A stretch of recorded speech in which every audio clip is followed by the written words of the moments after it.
नमस्कार, स्वागत है आपका हमारे चैनल पर। मैं हूं आपके साथ शेरन। उत्तर प्रदेश में उमेश पाल हत्याकांड में लगातार उत्तर प्रदेश की पुलिस और एसटीएफ बड़े एक्शन ले रही है और आज सुबह फिर एक बार यानी कि अतीक अहमद के गुर्गे को जो है इनकाउंटर में मार गिराया है, जिसको लेकर आज लगातार सवाल जो हैं वो भी उठते हुए नजर आ रहे हैं। इस पूरे मामले पर बात करते हैं। हमारे साथ मौजूद हैं सुप्रीम कोर्ट से एडवोकेट उमेश शर्मा जी। सर, आज दूसरा इनकाउंटर जो है वो उत्तर प्रदेश की पुलिस के द्वारा किया गया है, जिसको लेकर ये भी सवाल उठा रहे हैं कुछ लोग कि इनकाउंटर था, पूरी अगर सीने में ही गोली क्यों मारी, पैर में भी गोली मार सकते तो क्या प्रोविजन है, और आखिरकार इनकाउंटर जो है वो किन हालातों में किया गया होगा, क्योंकि आज जो सवाल है वो उत्तर प्रदेश की पुलिस को लेकर उठ रहे हैं। देखिए, इनकाउंटर का प्रोविज़न सीआरपीसी में सेक्शन 41 से 46 तक दिया हुआ है। उस पूरे को पढ़ेंगे और समझेंगे तो ये देखेंगे कि पुलिस किसी भी सस्पेक्ट को या वांटेड आदमी को या कोई क्राइम करके भाग रहा है या कहीं और से भागा हुआ है या उसको पुलिस को डाउट है कि ये आदमी अपनी आइडेंटिटी प्रॉपर से नहीं बता रहा, तो उसको अरेस्ट कर सकती है। ये तो एक सामान्य प्रक्रिया है। साथ में ये भी प्रावधान है कि जो मर्डर का सस्पेक्ट है उस और दूसरे सस्पेक्ट जो भी क्राइम करके भागे हुए हैं उनको पकड़ने के लिए पुलिस फोर्स का प्रयोग कर सकती है। और अगर इसमें देखा जाए इस पूरे केस को, जैसा वीडियो फुटेज आ रही है, तो कोई आर्म्ड आदमी है, एक्यूज्ड है, जो मर्डर का एक्यूज्ड है, उसने पहले ही गोली मारी है किसी को, तो पुलिस उसको क्या आप समझते हैं कि नोटिस देगी उसको खड़ा करके सामने और उसको फिर कहेगी कि आप आर्म्स को दीजिए, हमें दे दीजिए, सरेंडर कीजिए? ऐसा तो होता नहीं है प्रैक्टिकल लाइफ में। किसी जगह में बैठकर, ऑफिस में बैठ के या पार्लियामेंट में बैठ के या किसी पॉलिटिकल पार्टी के ऑफिस में बैठ के ऐसा बयान देना बहुत ही आसान है। लेकिन जो पुलिस ऑफिसर, जो एसटीएफ के लोग जो इन अपनी जान को हथेली पर लेकर घूम रहे हैं, वो जब एक्यूज़ के सामने या ऐसे क्रिमिनल के सामने आते हैं तो उनके पास कोई चारा नहीं होता है। पहले वो उसको वार्निंग देते हैं, पकड़ने की कोशिश करते हैं, ऐसे कोई भी मारना नहीं चाहता। और अगर उनको लगता है कि ये आदमी हथियारबंद है और ये मार देगा, तो उस पे वो गोली चलाते हैं। अब गोली चलाते समय उनको ये तो ध्यान रखना नहीं है कि इसके पैर पे मारे तो ये हमें गोली नहीं मारेगा। और अगर उनका उस मौके पर स्पॉट पे जो उनका अपना असेसमेंट है, आकलन है कि ये आदमी हो सकता है मुझे ही मार दे या मेरे सीनियर को मार दे या किसी और को मार दे, पासरबाई को मार दे, तो वहाँ उसके पास कोई रास्ता नहीं है उसको मारने के अलावा। तो अगर एसटीएफ ने या पुलिस ऑफिसर्स ने ऐसा किया है तो वो उनको वाहवाही मिलनी चाहिए, उनको क्रेडिट मिलना चाहिए कि उन्होंने बहादुरी से इस चीज़ को अंजाम दिया है।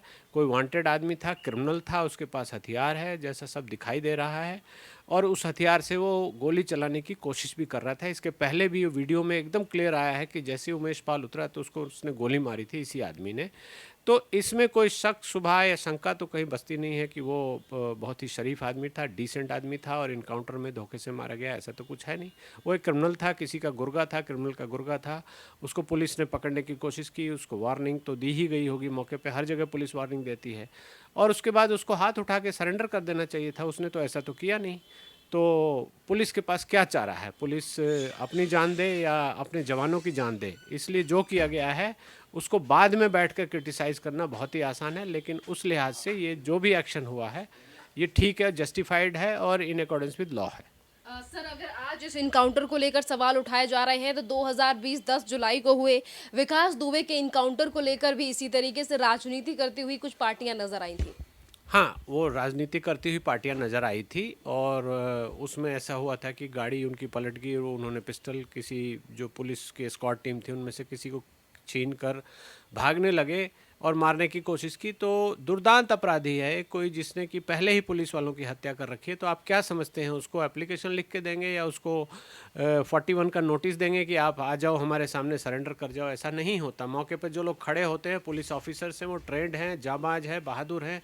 उनको किसी तरह से काबू करना है। एक क्रिमिनल है, कुख्यात कुख्यात अपराधी है, उसको किसी भी तरह से उनको कानून के दायरे में लाना है तो रास्ता यही होता है कि पहले वार्निंग दी जाती है, कोशिश की जाती है कि उनको जिंदा पकड़ा जाए। लेकिन अगर उसके हाथ में हथियार है या हथियार बंद है या उसके पास सस्पेक्ट है कि हथियार है, तो वैसी दशा में पुलिस के पास मारने के अलावा कोई चारा नहीं होता।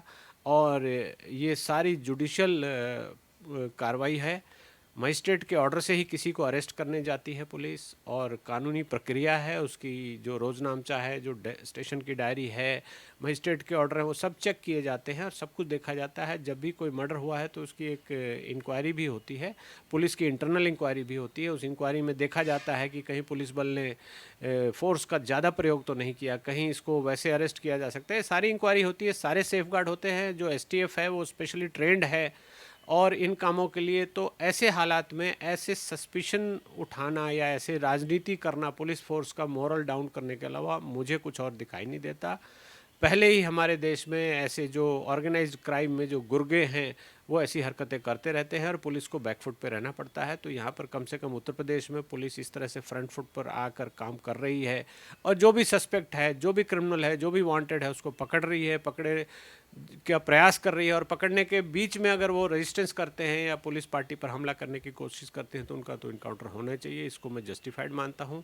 अब इसमें जो लोग राजनीति कर रहे हैं उनको इससे दूर रहना चाहिए, उनको पीठ थपथपानी चाहिए पुलिस की कि आपने अच्छा किया, एक वांटेड आदमी को इतनी तेज़ी से आपने पकड़ लिया और नहीं पकड़ा गया तो उसको मार गिराया। तो ये वाहवाही की बात है, इसमें कहीं कोई इरेगुलरिटी मुझे दिखाई नहीं दे रही।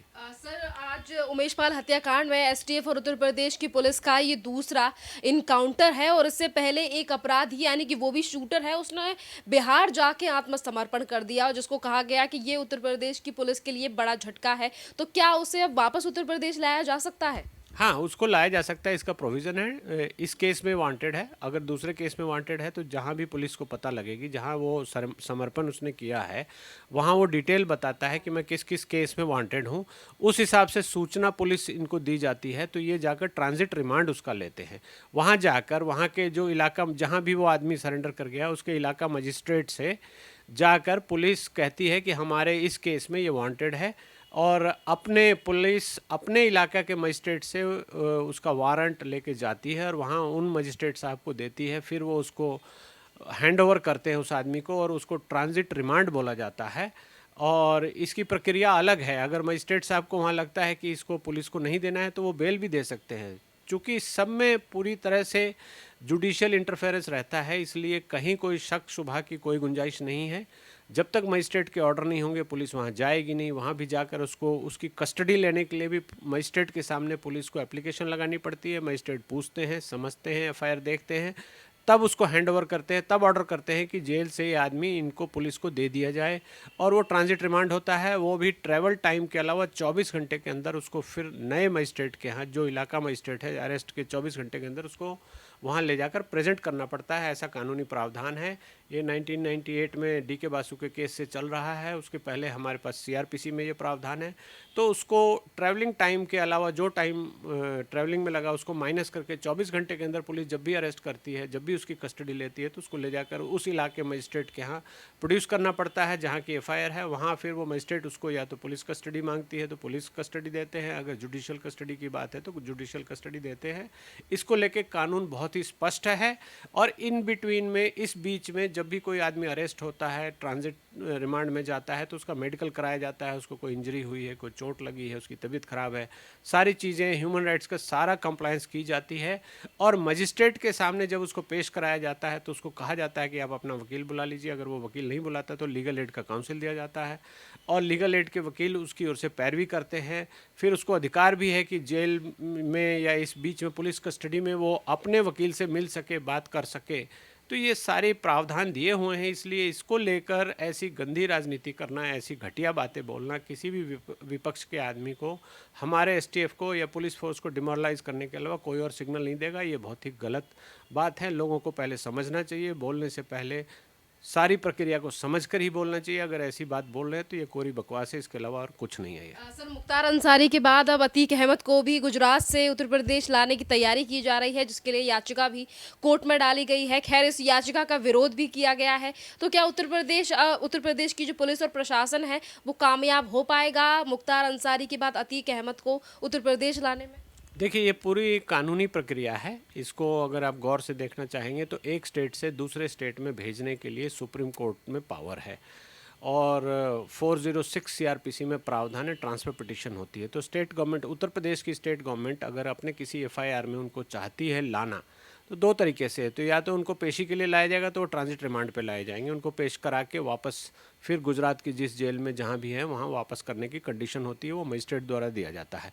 अगर वो चाहते हैं कि गुजरात का पूरा केस और सारे केस दूसरे राज्यों के जो भी केस हैं वो एक पर्टिकुलर राज्य में ट्रांसफ़र हो जाए, जो कि अक्सर ऐसा होता है और ऐसा प्रावधान है, तो सुप्रीम कोर्ट में ट्रांसफ़र पिटीशन उत्तर प्रदेश सरकार को लगानी होगी और कंसर्न लोगों को ये नोटिस जाएगा, सभी लोग सुनेंगे, सभी को सुना जाएगा, सभी को देखा जाएगा, उसके बाद ही सुप्रीम कोर्ट ट्रांसफ़र के ऑर्डर कर सकती है और करती भी है। और ऐसा होता है कि कई स्टेट्स में अगर कोई वांटेड है तो उन सारे केसेस को एक जगह कंपाइल करके एक जगह टैग करके और सुप्रीम कोर्ट एक डेजिग्नेट कोर्ट कर देती है, वहाँ पर सारे केसेस की ट्रायल ट्रांसफ़र होकर चली जाती है। हो सकता है इनके केस में भी ऐसा हो, अभी ये it's too early to say anything, अभी इतनी जल्दी हम कुछ बोल नहीं सकते हैं। जो आगे होगी कानूनी प्रक्रिया होगी तो उसमें देखा जाएगा क्या क्या होगा। बहुत बहुत धन्यवाद। सेकंड